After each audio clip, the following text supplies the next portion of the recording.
สบายดีพบปอกันคลิปสองเนาะมาแล้วแผนกขาย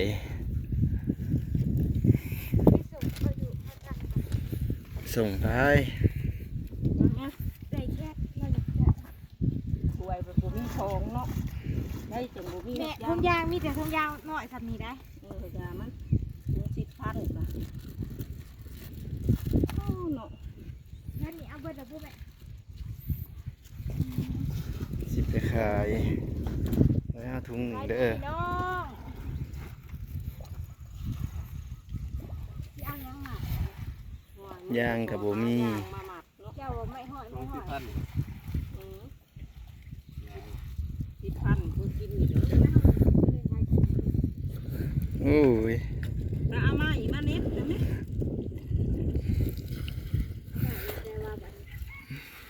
เธอบอกขึ้นไปเอาอยู่เพื่อนผมคือผมไปเห็ดอยู่เพื่อน สิเฮ็ดเฮือนเลยนะสิเอาปลานี่น่ะ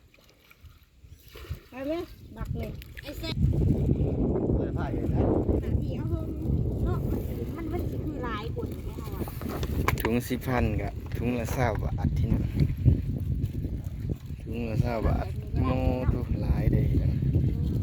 ไปเบิ่งแล้วเขาขายอยู่ตลาดมันดุงวานเนาะอันกุ้งกูอาทิตย์20 บาทแล้วก็ได้ทำสุดท้ายกุ้งสดเด้อกูกับโบเมนสิกูได้ไปขายตลาดว่าเห็ดลายสิ ลายดีเนาะจะไปเอาแต่ตอนเจ้าโทรบอกห้าบอก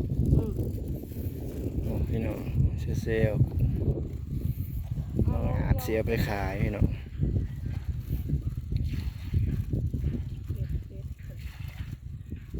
มาซื้อของผม ว่าคนกันนี่เลยเนาะ ป้ายใหญ่เขาบอกมีจำนวนแหล่ มึงเบิ่งดูปลาใหญ่ก็ครึ่งของนี่น่ะ จะมาเห็นได้ยากได้เนาะโอ้ยเด้ไปเอานา หอยโลด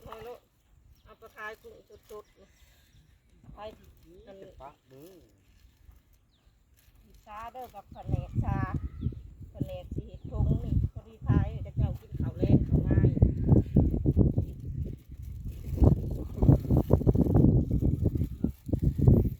ิเสียบได้อยู่ที่ทาง โอ้ยบอมสีแกนยังบอสับทุกอย่างเลยวะดูมันเป็นเลน เสียไปขายได้พี่น้องกูเอาก็เอาปกเป็กไหลละกุ้งคุบดูเขาซื้อว่าพี่น้องถุงละ20 บาท โอ้ยหลาย ริมอดแยบ มันลายโพดบ่ไอ้แซงโอ้ยเห็ดแบบนี้เลยบ่อ้าย ยายอ้วนสิเอาไปขายแล้วพี่น้องเอาไปขึ้นไปล้างใส่ถุงไปขายทางนี้ปกเป็กจัดการต่อกุ้งมันลายแห้งพี่น้อง กายมาสิกระวิดเลยแหละกินลงที่เลยอ้าวให้กันต้นฮะมาเป็นกินโอ้ยพี่เขาต้องเสียอะไรได้พี่ถ้าเขาเหมือนกายเลย มือเนี่ยพี่น้องกุ้งตามตะพังเต็ดยูเนียอยู่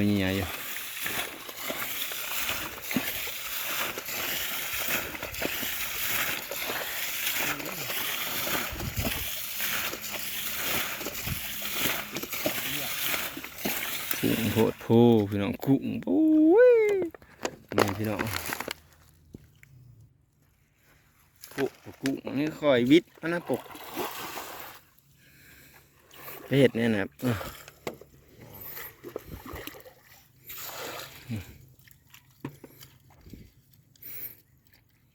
โอ้เต็ดพี่น้องพี่น้องเบิ่งเป็นเพอยู่กุ้งนะโอ้กุ้งได้ว่ากุ้งลายผมโอ้ตัวพี่น้อง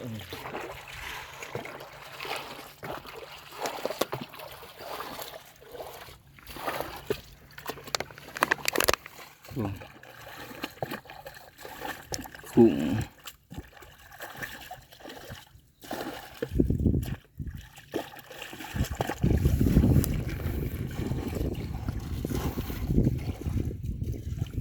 โอ้ย ตาเดี๋ยวห้อยตีดูปกนะ โอ้ตัว เนี่ยพี่น้องกุ้งโหดโฟกุ้งอุ้ย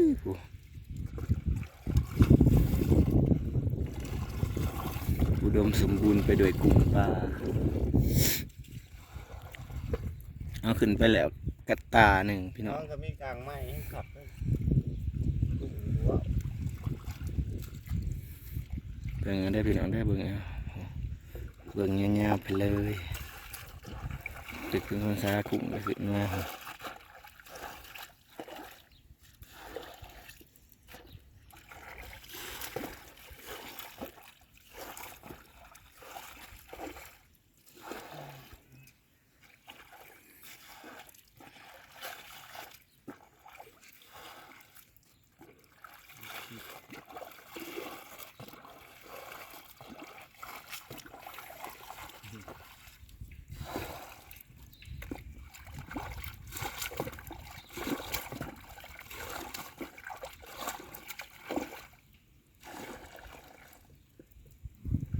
ถูก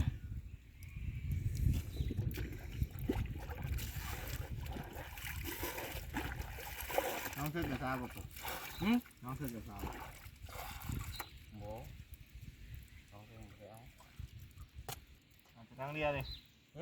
เอาไปนั่งเรียเลย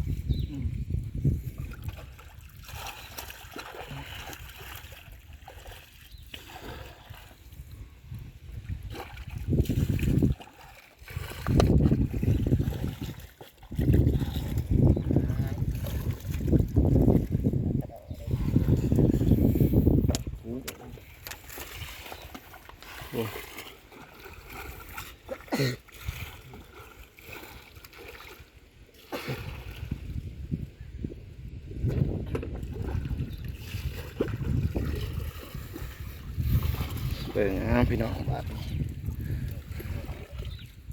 กุ้งโหเป็นแผ่นเป็นแผ่นเนี่ยหัวดำๆบ่ได้เหม็นหัวหยังเลยพี่น้องมีแต่หัวกุ้งล้วนๆโอ้ยายอ้วนยิดเอาตัวใหญ่พี่น้องไก่งงๆอยู่ น่าเสร็จเชิง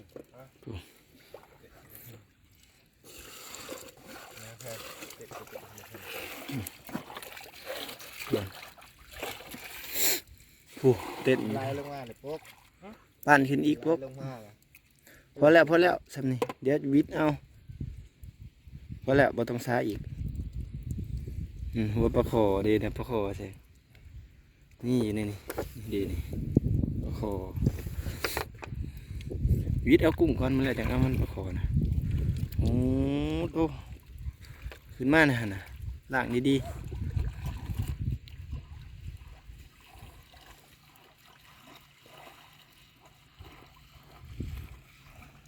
กบเป็กกำลังกวาดล้างพี่น้องตอนนี้กวาดแล้วก็ล้างนานเห็นบ่กวาดล้างพี่วิทย์ใส่นี่ปลาคอใหญ่อยู่นี่ในห้อยตีนนี่วิทย์ใส่นี่ในบางห้อยเอามันมาตั้งแล้วก็วิทย์ใส่รถนั่นแหละกุ้งฟงดงมันเห็ด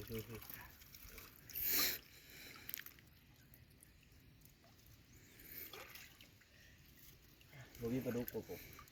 บ่มีปลาดุกปุ๊บ ปลาดุกมันบ่อยู่แล้วปลาดุกมันเห็ดหูนี้เบิดเลย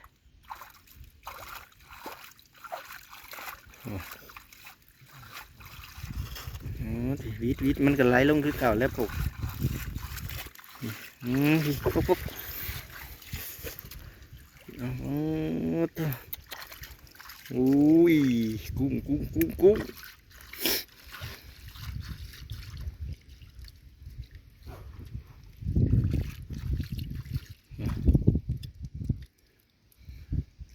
ล่างแล้วก็มาถอกวิทย์ไหมมาไต่ออกได้นี่ ดูในเนาะ บ้าล่างไปล่างอยู่เทิงพวกน้องนั่นก็ไปได้ว่าอีกเด่นนั่นน้องตัวช้าขึ้นไปนะ เขาเรียกว่าเจ้าว่ามีเอียนในจังหวัดเพิ่น ใส่เบ็ดถือกูหูเอียน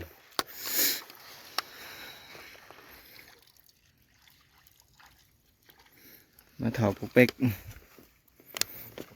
พอเอียงขึ้นดีๆตีแหละผีมา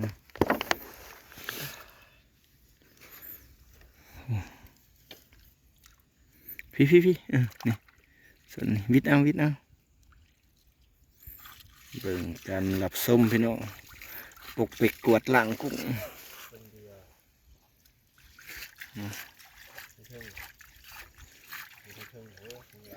บ่าวแพงเป็นผู้ถ่ายภาพบรรยากาศให้พี่น้องได้เบิ่งได้ชมกุ้งหลายขนาดพี่น้องนี่ผู้เต้นอยู่เยอะ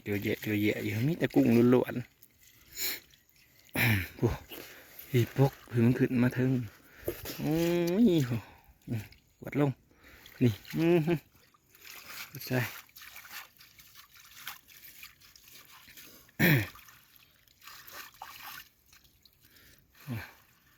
พี่นะพี่หักแต่ไอ้หมอหอยตีนนะปกหอยตีนนี่เทิง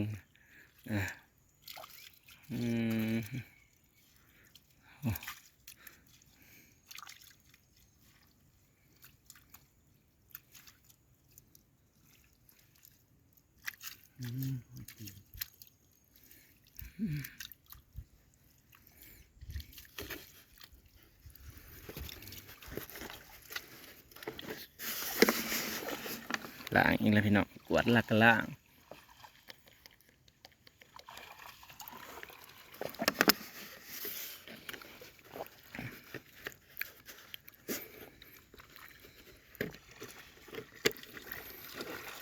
ได้อีกแล้วบนก็คือผสมเลย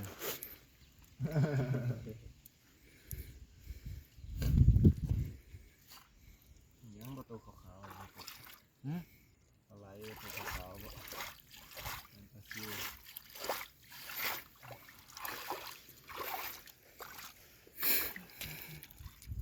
เป็นตัวท้าสำคัญบ่จุดไหนเอาลูกไม่เอาหนัง มีหนูมันอ่ะน้ำมันบกหรือน้ำมันบ่ได้บก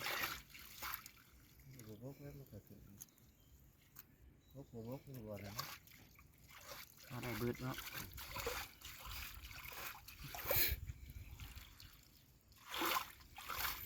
คือเล็กแหลมไปสิไปแทงปลาคอพอเห็นปลาแท้โต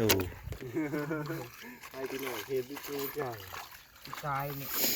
จะทิ้งกันแล้วเนาะตายอะไรไปเลยทียังไปเทนดีเหรอปลาที่จำที่เหี้ยผ่านแล้วอยู่ประตูกับปลาโขยิดเจอหม้อ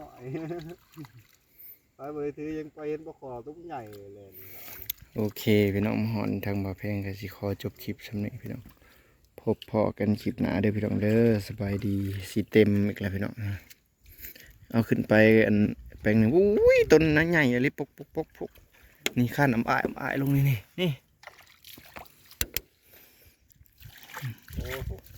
พบพอกันคลิปหน้าพี่น้องสบายดี